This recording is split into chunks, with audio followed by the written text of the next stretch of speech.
Hi welcome back to my channel. ഇന്ന് നമ്മൾ പരിചയപ്പെടാൻ പോകുന്നത് ഒരു അടിപൊളി പോളയുടെ റെസിപ്പി ആയിട്ടാണ്. നമുക്ക് ബ്രേക്ക്ഫാസ്റ്റ് ആയിട്ടും സ്നാക്ക് ആയിട്ടൊക്കെ യൂസ് ചെയ്യാൻ പറ്റും. ഒറ്റ പീസ് തിന്നാൽ തന്നെ വയറ് ഫുള്ളാവുന്ന ഒരു അടിപൊളി പോളയുടെ റെസിപ്പിയാണ്. നമ്മളിതിൽ ഒരുപാട് ഓയിലും മൈദയോ ഒന്നും യൂസ് ചെയ്യുന്നില്ല. നല്ല ഹെൽത്തി ആയിട്ടുള്ള ഒരു പോളയുടെ റെസിപ്പിയാണ്. അപ്പോൾ വീഡിയോ സ്കിപ്പ് ചെയ്യാതെ മുഴുവനായിട്ടും കാണണം. ചാനൽ ഇതുവരെ സബ്സ്ക്രൈബ് ചെയ്യാത്തവരും ആദ്യമായിട്ട് കാണുന്നവരും ഉണ്ടെങ്കിൽ നിങ്ങൾക്ക് ഈ ചാനൽ ഇഷ്ടമാവുകയാണെങ്കിൽ പ്ലീസ് ഒന്ന് സബ്സ്ക്രൈബ് ചെയ്ത് സപ്പോർട്ട് ചെയ്യുക. ഇനി നമുക്ക് നേരെ റെസിപ്പിയിലോട്ട് പോവാം. അപ്പോൾ ഈ ഒരു പോളയുടെ ബാറ്ററായിട്ട് നമ്മൾ അരി മാവാണ് യൂസ് ചെയ്യുന്നത്. അപ്പോൾ ഇതിന് വേണ്ടിയിട്ട് ഞാൻ 1 കപ്പ് പച്ചരി സോക്ക് ചെയ്ത് വെച്ചിട്ടുണ്ട്. അപ്പോൾ നിങ്ങൾക്ക് പച്ചരിക്ക് പകരം ജീരകശാല റൈസ് അല്ലെങ്കിൽ നിങ്ങൾ നെയ്ച്ചോറൊക്കെ ഉണ്ടാക്കുന്ന ഏതെങ്കിലും ഒരു റൈസ് എടുക്കുകയാണെങ്കിൽ കുറച്ചുകൂടി നല്ല ടേസ്റ്റി ആയിരിക്കും.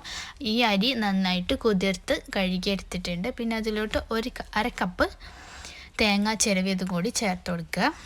എന്നിട്ട് ഇതിനെ ഒരു മിക്സിയുടെ ജാറിലോട്ട് ഇട്ടിട്ട് നമുക്ക് നല്ലൊരു ബാറ്ററാക്കിയിട്ട് അരച്ചെടുക്കണം. അപ്പോൾ ഇത് ഞാൻ മുഴുവനായിട്ട് മിക്സിയുടെ ജാറിലോട്ട് ഇട്ടിട്ടുണ്ട്. എന്നിട്ട് ഇതിലോട്ട് ആവശ്യത്തിന് വെള്ളം കൂടി ഒഴിച്ചിട്ട് നല്ലൊരു പേസ്റ്റ് ആക്കിയിട്ട് നല്ല സ്മൂത്തായിട്ട് ഒരു മാവാക്കിയിട്ട് അരച്ചെടുക്കാം. അപ്പോൾ ഞാനിവിടെ മാവ് റെഡിയാക്കി എടുത്തിട്ടുണ്ട്.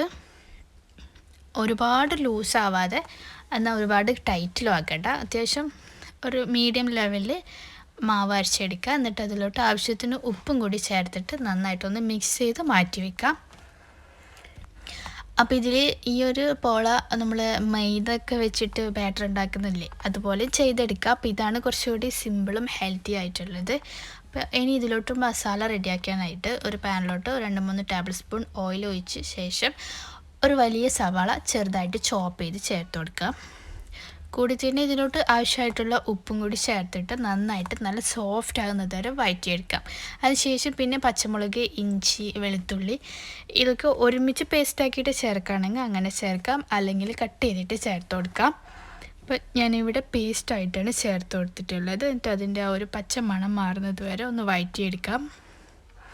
അപ്പോൾ അതിൻ്റെ വീഡിയോ സ്കിപ്പായി പോയിട്ടുണ്ട്. ഇനി ഇതിലോട്ട് പൊടികൾ ചേർത്ത് കൊടുക്കാം. ഒരുപാട് പൊടികളൊന്നും ചേർക്കുന്നില്ല. ഒരു 1/4 ടീസ്പൂൺ മഞ്ഞൾപ്പൊടി ചേർത്ത് കൊടുക്കാം. പിന്നെ ഒരു 1/2 ടീസ്പൂൺ കുരുമുളക് പൊടി ചേർത്ത് കൊടുക്കുന്നുണ്ട്. പിന്നെ കൂടി തന്നെ ഒരു 1/4 ടീസ്പൂൺ ഗരം മസാലയും കൂടി ചേർത്ത് കൊടുക്കാം. അപ്പോൾ ഇതിലിപ്പോൾ ഞാൻ ഇത്രയും മസാലപ്പൊടികൾ ചേർക്കുന്നുള്ളൂ. എന്നിട്ട് ഇത് നന്നായിട്ട് മിക്സ് ചെയ്തെടുക്കാം. ഞാനിതിൽ ചിക്കൻ ഫ്രൈ ചെയ്തിട്ടാണ് ചേർക്കുന്നത്, അതുകൊണ്ടാണ് കൂടുതൽ പൊടികളൊന്നും ചേർക്കാത്തത്. അപ്പോൾ നിങ്ങൾ ചിക്കൻ വേവിച്ചിട്ട് ചേർക്കുകയാണെങ്കിൽ നിങ്ങൾക്ക് കുറച്ചുകൂടി എരിവൊക്കെ കളറൊക്കെ ആവശ്യമുണ്ടെങ്കിൽ മുളക് പൊടി ചേർത്ത് കൊടുക്കാം. ഇപ്പം ഞാനിവിടെ ചിക്കൻ ഉപ്പും മുളകും മഞ്ഞൾപ്പൊടി ഇട്ടിട്ട് വേവിച്ച് ഒന്ന് ചിക്കി എടുത്തിട്ടാണ് ചേർത്തിട്ടുള്ളത്. എന്നിട്ട് ഇത് നന്നായിട്ട് മിക്സ് ചെയ്ത ശേഷം മല്ലിയിലയും കറിവേപ്പിലയും ചേർത്ത് മിക്സ് ചെയ്ത് 1 മിനിറ്റ് കുക്ക് ചെയ്തിട്ട് നമുക്ക് ഫ്ലെയിം ഓഫ് ചെയ്ത് എടുക്കാം.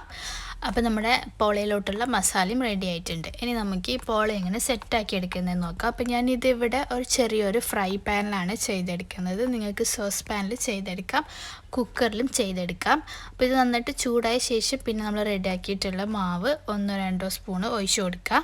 എന്നിട്ട് അത് നന്നായിട്ട് കുക്കാവുന്നതിന് മുന്നേ നമ്മൾ റെഡിയാക്കിയിട്ടുള്ള മസാല അതിൻ്റെ മേലൊക്കെ സ്പ്രെഡ് ചെയ്ത് വെച്ച് കൊടുക്കാം.